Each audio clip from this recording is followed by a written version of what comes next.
Hola queridas amigas y amigos, bienvenidos al capítulo 19 del programa El Método Dalón, buscando claves para avanzar hacia nuestras metas, hacia la paz, hacia el logro de nuestros sueños y nuestros anhelos. Métodos prácticos, claves prácticas, ejercicios prácticos en lo posible. Hoy, por lo mismo que acabo de decir, vamos a tratar un tema que me parece que está muy candente, ¿no? Es, yo diría, uno de los grandes temas de los tiempos que estamos viviendo.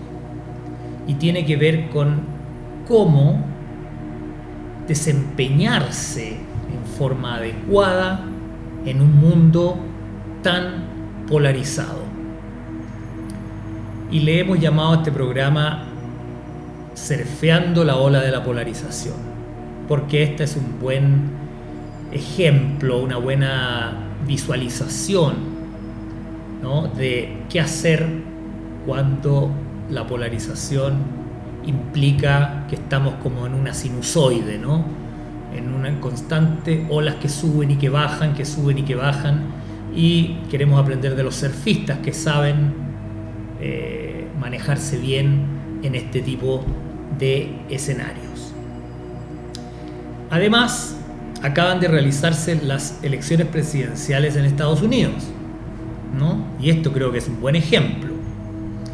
Aún no hay una versión oficial de cuál es el próximo presidente de Estados Unidos, pero los medios de comunicación en general le han dado la victoria a Joe Biden, y la mayoría de la gente siente que es el ganador de las elecciones, pero todavía no está definido. Y es un buen ejemplo porque, por un lado, como digo, los principales medios de comunicación dan como ganador a Joe Biden, y sin embargo los demás medios dicen, no, un momento, todavía el proceso no ha terminado oficialmente. Entonces aquí ya hay un ejemplo de polarización donde unos dicen, pero ¿para qué le dan más vueltas si ya el presidente fue elegido? Y otros dicen, no, pero un momento, pero aquí hubo irregularidades que hay que investigar, ¿no? Es un ejemplo de cómo el mundo se ha polarizado. Este es un ejemplo más, ¿no? Y es bastante claro, es bastante, digamos, palpable, porque hay un bando que piensa que con Joe Biden por fin Estados Unidos va a volver a la cordura y va a volver a la unidad nacional y a la armonía y todos unidos, etc. Y sin embargo hay otro bando que piensa completamente lo opuesto y piensa que si gana Biden, Estados Unidos va a caer totalmente en las garras de una organización mafiosa y que el destino del mundo va a ser terrible, ¿no? A ese nivel de polarización estamos. En Chile, en mi país, también se realizó un plebiscito hace poco, ¿no? Y cerca del casi un 80% de la gente votó en favor de diseñar una nueva constitución, ¿no? Y este 80% piensa que esta nueva constitución traerá prosperidad, más justicia, más igualdad, mejores condiciones de vida, más dignidad, etcétera, etcétera. Y por el otro lado, el 20 y tantos % que votó por el rechazo a la nueva constitución piensa que una nueva constitución nos va a llevar derechito por el camino que hizo Venezuela hacia la situación dramática en la que se encuentra hoy, ¿no? Son distintas opiniones, son ejemplos que estoy dando de la polarización que hay hoy en el mundo. No es el objetivo de este programa hablar de política, ¿no? Pero sí es importante hablar de la enorme polarización que vivimos, y porque estamos haciéndonos la pregunta, ¿cómo navegar o surfear esta gran polaridad o esta gigantesca tormenta que parece estar arrasando con la humanidad? La idea de surfear la polaridad creo que es muy didáctica porque enfatiza la gran diferencia que hay, por ejemplo, entre la perspectiva, imagínate una persona en el océano, en el mar, pero con los pies en la arena, ¿no?, bajo el agua, parado muy firme, Imagínate la perspectiva de esa persona que se le viene una ola gigante encima. Imagínate el pánico, la angustia que sentiría una persona que le llega el agua hasta el cuello y que ve una ola de 10 metros de alto venírsele encima. Es realmente como para un shock nervioso, ¿no? Y sin embargo, para aquel surfista que está surfeando esta ola, ¿no? Esto puede llevarlo a una experiencia alucinante, llena de emociones y de fascinación, ¿cierto? Sin embargo, la ola es la misma. Pero no es lo mismo estar parado ahí esperando que la ola te golpee que estar arriba de la ola divirtiéndose en una playa, en una tabla de surf, ¿no? Esto es para graficar cómo podemos tener distintas experiencias de esta gran polarización que tenemos. Y también hay que reconocer una tercera alternativa, que sería estar flotando plácidamente más allá del rompeolas, ¿no? Y plácidamente observar cómo se divierte el surfista, cómo el otro tiene miedo en la orilla, cómo la otra gente toma sol en la arena, y ser un simple observador que no sufre ningún tipo de colapso nervioso ni tampoco una excitación extrema, ¿no? Es una tercera alternativa. Bueno, antes de que trates de decidir cuál de estas tres posiciones prefieres experimentar en la vida, veamos primero qué significa toda esta gran polaridad y cómo funciona. La polaridad es, entre otras cosas, la cuarta ley de la metafísica, ¿no? Que dice que en este mundo todo es polaridad, todo existe en base al contraste. El principio de la polaridad afirma que todo tiene su par de opuestos, sus dos polos, como el calor, el frío, el bien, el mal, el negro, el blanco, ¿no? Son distintas polaridades y todo funciona en base a esto, ¿no? Eso dice la ley de la polaridad, que este universo funciona en base a polaridades. Pero después agrega algo muy interesante, que es lo siguiente. Esta ley explica que lo que separa diametralmente cosas opuestas es solo cuestión de grados de la misma, y afirma que todo par de opuestos puede reconciliarse en el conocimiento y uso de esta ley. Esto es muy interesante, un concepto muy interesante de la metafísica, que dice que los polos opuestos son simplemente dos puntos distanciados dentro de una gradación de algo, pero son parte de lo mismo. Están en distintos grados, pero es lo mismo. O sea, ejemplo, lo que tú llamas oscuridad es luz en un nivel menor que aquel que llamas día soleado, por ejemplo. Imagínate que estás en una habitación oscura y dices, esta es oscuridad, y sales afuera y dices, esta es la luz. Pero son dos grados de luminosidad, uno muy, muy bajo y el otro muy alto, ¿no? Pero eventualmente podría haber un punto de luminosidad tan alto que dejara al día soleado como un punto de oscuridad. Todo depende del lugar donde estás parado tú en la gradiente de lo que sea que estás observando. Esto es muy importante porque transforma la polaridad realmente en una observación relativa del sujeto que está entre ambos polos, que está entre ambos puntos, que él, por estar en medio, los ve como polos, pero en realidad son dos puntos, uno más a la izquierda, otro más a la derecha, y el observador está en medio. Y al observarlos parecen ser dos polos opuestos y extremos, pero son simplemente dos puntos de una gradiente. Veamos ahora un ejemplo concreto. Quizás son ejemplos que probablemente a algunos no les van a servir, no les van a hacer mucho sentido, los van a encontrar muy extremos. En fin, siempre los ejemplos están sujetos a que la gente no les guste. Espero que este ejemplo sirva, ¿no? Imagínate que estás viendo, por ejemplo, un video en YouTube donde se habla de una teoría conspirativa que dice que existen seres reptilianos, ¿no? Que secuestran humanos para luego comérselos, ¿no? Y tú piensas, si eso fuera cierto, sería la cosa más diabólica imaginable, ¿no? Seres reptilianos que secuestran humanos para comérselos. Y te preguntas, ¿cómo podrían existir seres tan crueles y perversos en el universo? No lo puedo creer, ¿ya? Pero luego caes en la cuenta que en la punta del tenedor que sostienes en tu mano hay un jugoso trozo de carne de res que estás a punto de llevar a tu boca y saborear. Entonces te preguntas si tú quizás puedes ser un poco como aquellos reptiles que comen seres humanos. Pero después te justificas diciendo, no, pero yo de partida yo no he matado a nadie. Y estoy comiendo carne de res, no de humano, por lo tanto no tiene nada que ver mi ejemplo con el otro, ¿no? Podría uno justificarse de esa manera.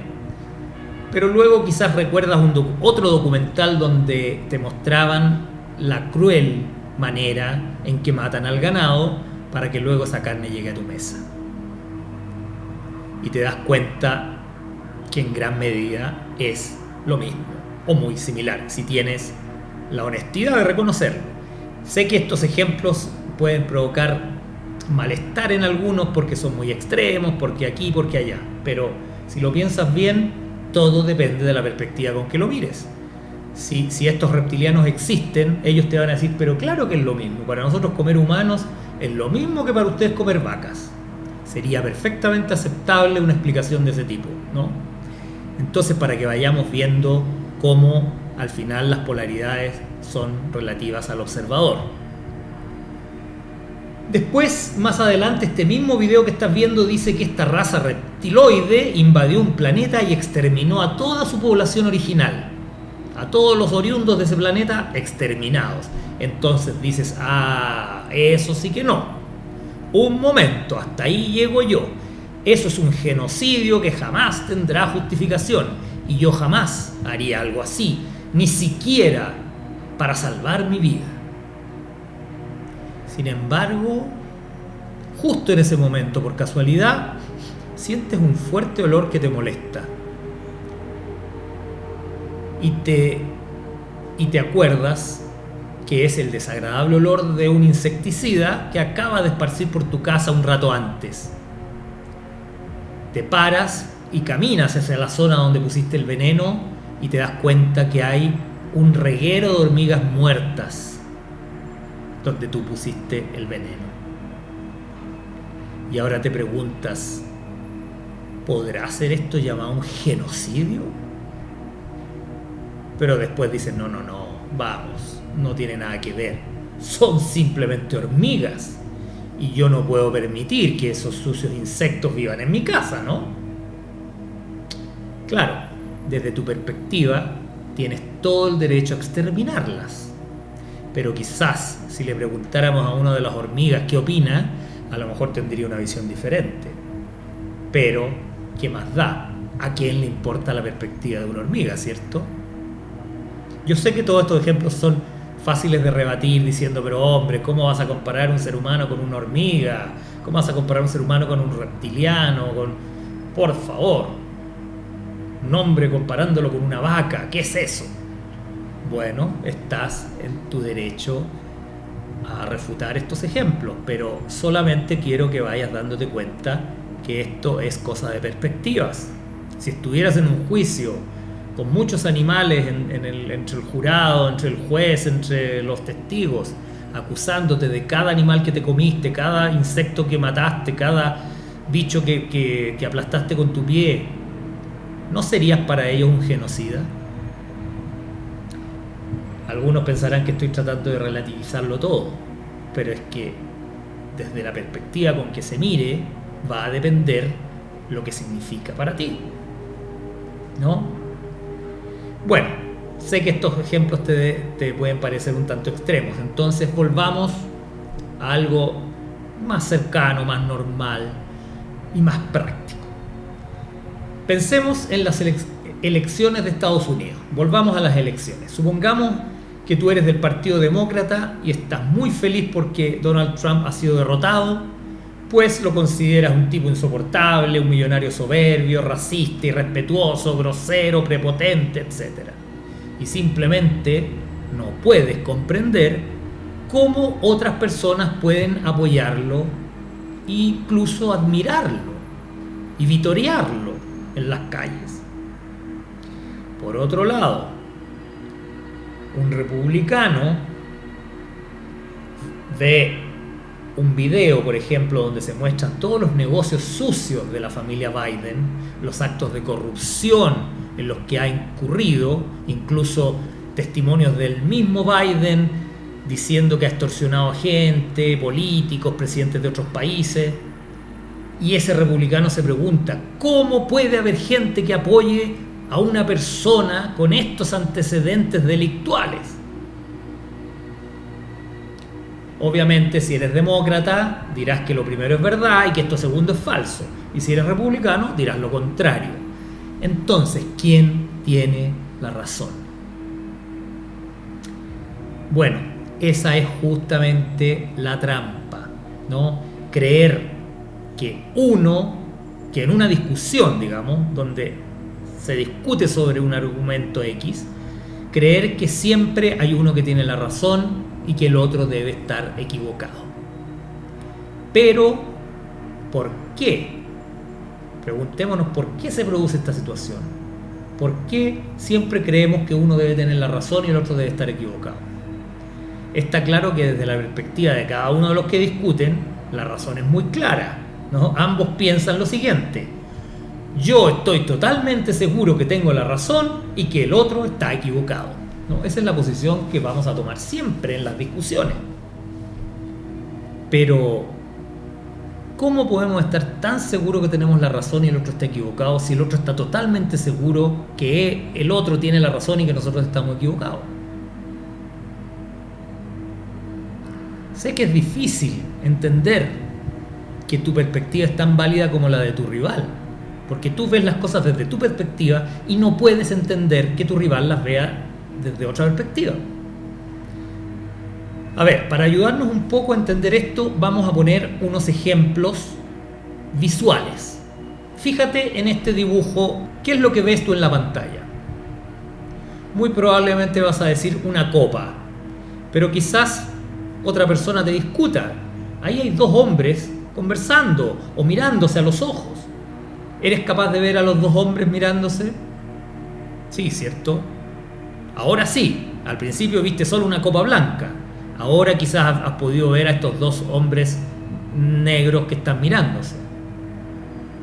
¿Te das cuenta cómo tú puedes incluso cambiar de una perspectiva a otra? En algunos casos. En algunos casos puedes cambiar de una perspectiva a otra. En otros es más difícil. Fíjate en este elefante. ¿Cuántas patas tiene el elefante? 4, ¿cierto? Obvio, si todos los elefantes tienen 4 patas, este tiene que tener 4 patas. Pero ¿qué pasa si hay alguien que te dice, hombre, pero fíjate, este elefante tiene 8 patas? Pero ¿cómo dices esa estupidez cuando los elefantes han tenido 8 patas? Es que no importa, ese elefante tiene 8 patas, cuéntalas. Y ahí están las 8 patas.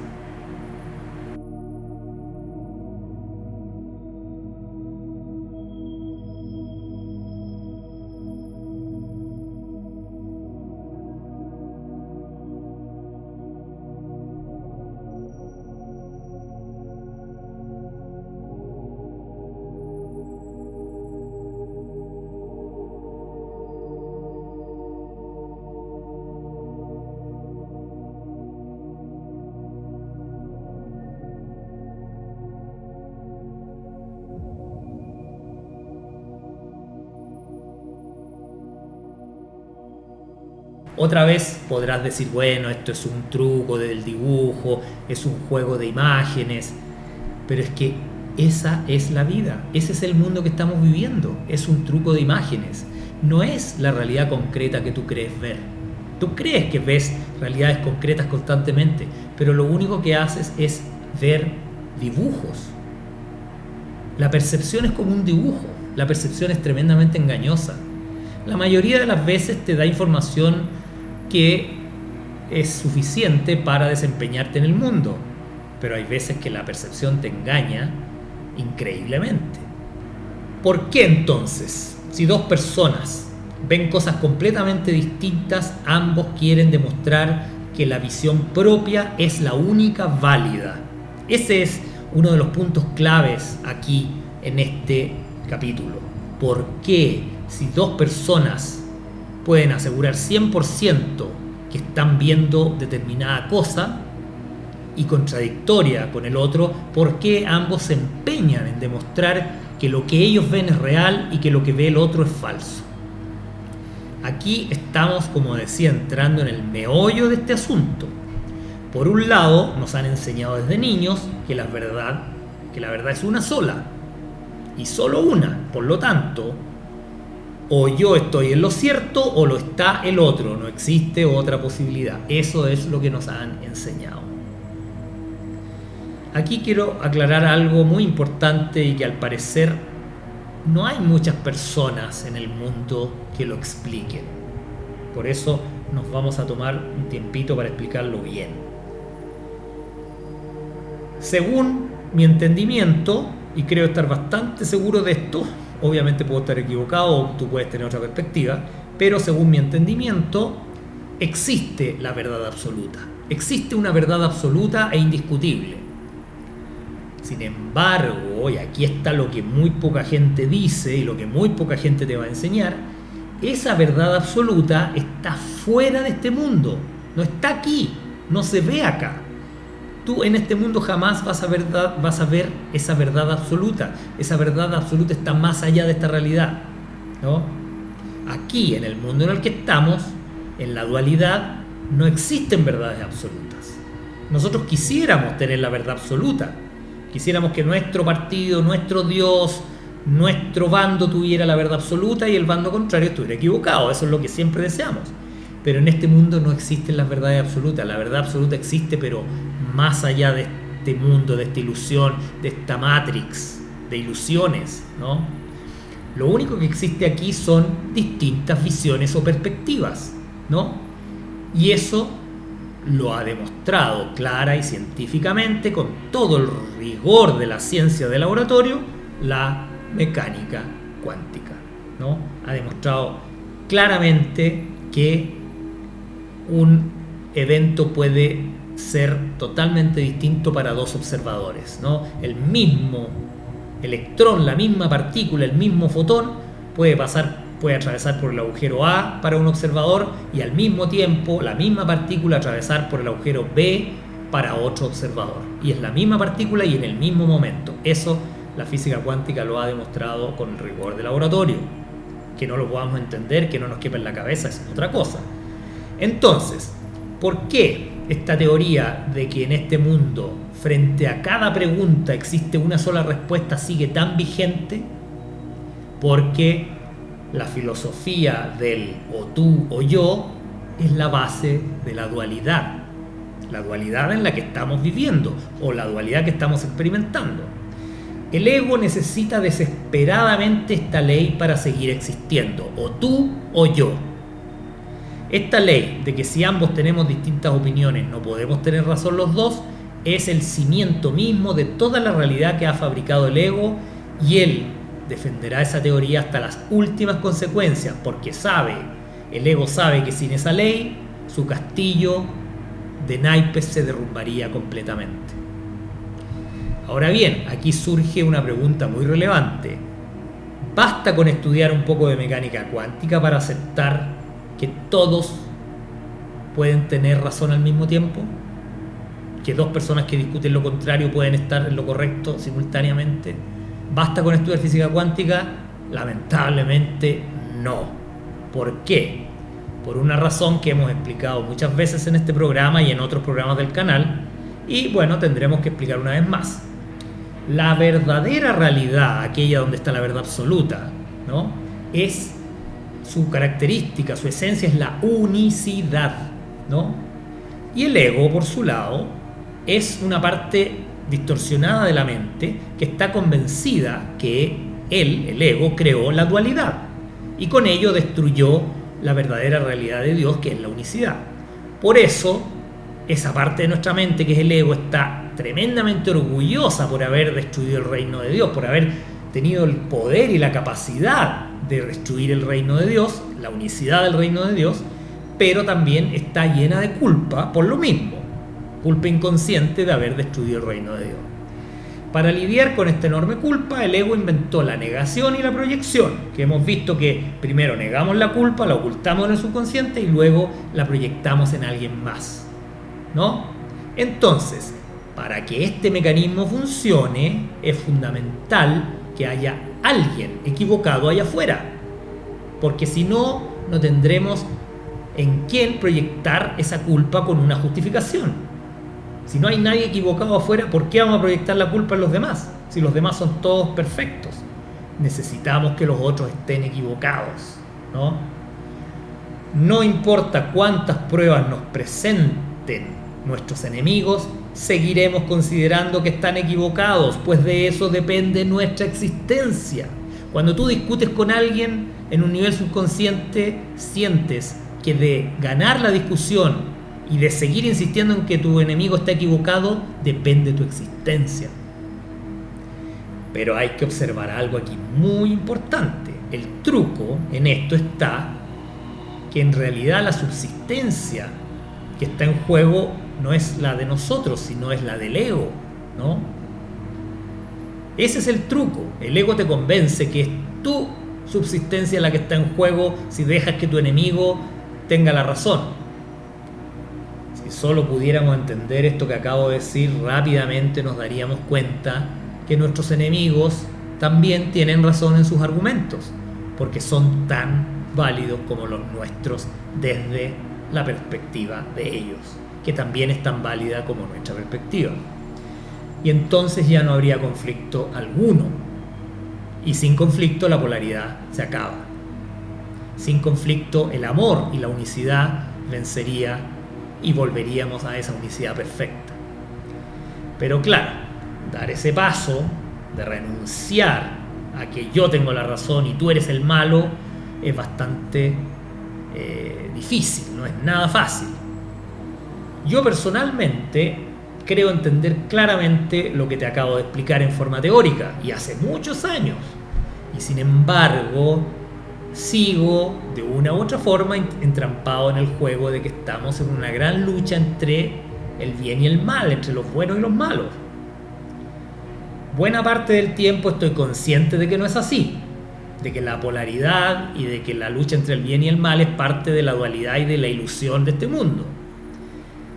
Sin embargo, otras veces caigo otra vez en la polaridad, ¿no?